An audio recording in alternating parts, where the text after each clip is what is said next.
குளித்தலை நீலமேக பெருமாள் கோவிலில் வைகாசி விசாகத்தினை முன்னிட்டு தேரோட்ட நிகழ்ச்சி விமர்சையாக நடைபெற்றது.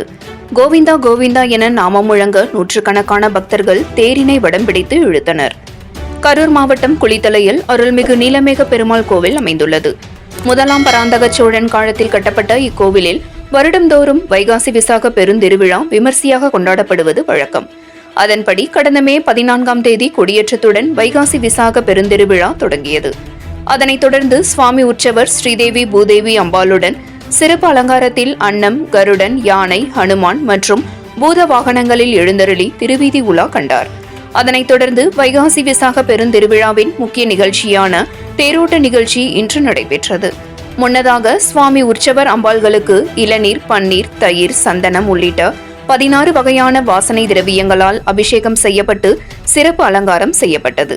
சிறப்பு அலங்காரத்தில் சுவாமி உற்சவர் அம்பாள்களுடன் எழுந்தருளிய திருத்தேரினை நூற்றுக்கணக்கான பக்தர்கள் கோவிந்தா கோவிந்தா என்ற நாமம் முழங்க வடம் பிடித்து இழுத்தனர்.